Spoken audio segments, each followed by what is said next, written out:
what are you looking forward to discussing? What do you think, in our feminism gaming hat on, what do we need to be discussing? And I am going to roulette wheel, come to Jem first. Oh, okay. I wrote some notes. Well, I mean, obviously, we've got to talk about the sexualization of women, female characters. I think, and the general genderizing of gaming overall, because I think the sexualization and the serious buffing up and big armor and big swords of men is equally problematic. So I think it's the whole thing. I'd never thought of that, actually. That's a fantastic... Deeply sword in Soul Calibur is problematic. Wow. Well, I'm having people discussing that. Wow. Yeah, so we definitely have to talk about that. Yeah, I really want to hear other women's experiences of gaming, because I think that certainly when I was growing up in the gaming world, it wasn't common for other women to game. And I think I went to a meetup for the MUDs that I played, and there was about 40 or 50 people there, and there were 3 women, and I was one of those 3. And I didn't have to buy any drinks that night. It was it was hell. It was really difficult, actually. But I think, so I kept it quiet amongst my friends that I was gaming, and so I didn't hear a lot of other women's experiences. So I want to hear from other women. I want to hear what everyone's experiences are like. And I also would like to talk about sexism in gaming, actually, and how we can tackle that, and how we can make gaming not just sexism, actually, just isms in gaming. How can we make gaming more diverse? How can we make it more welcoming? And how can we make it more fun?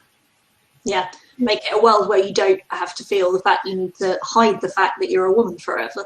Exactly. Matt, what about you? What are you looking forward to speaking about? Well, having, at the very base level, having a conversation through the lens of feminism allows me to step away from the shade that the patriarchy casts over everyone, and to be in a place where I don't have to fit into that mold, and I can just be myself. Just being in an environment where I can do that is awesome.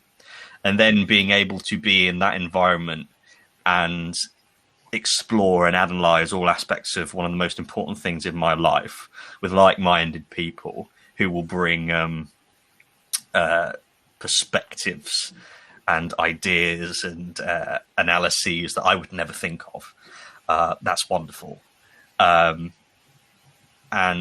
I firmly believe that feminism makes everything better. It makes your ability to savor really good art and the skills and qualities of people. It improves your ability to really enjoy and appreciate the good stuff. And just the opportunity to talk shit about games. Oh, and I love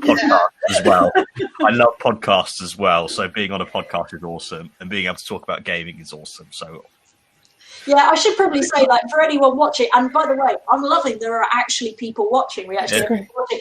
Frankly, we've just had so much fun planning and thinking and preparing about this and talking to each other about gaming. We're loving having you here, but we probably would do this still if nobody was watching. So don't go though.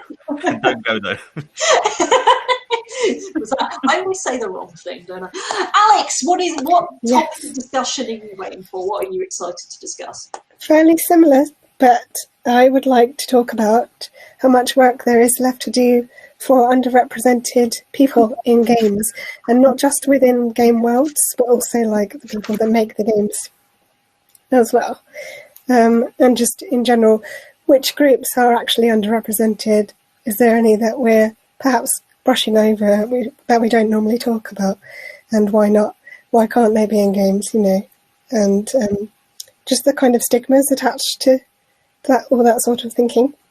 I guess how much gaming has actually changed since, I don't know, maybe the 80s or 90s.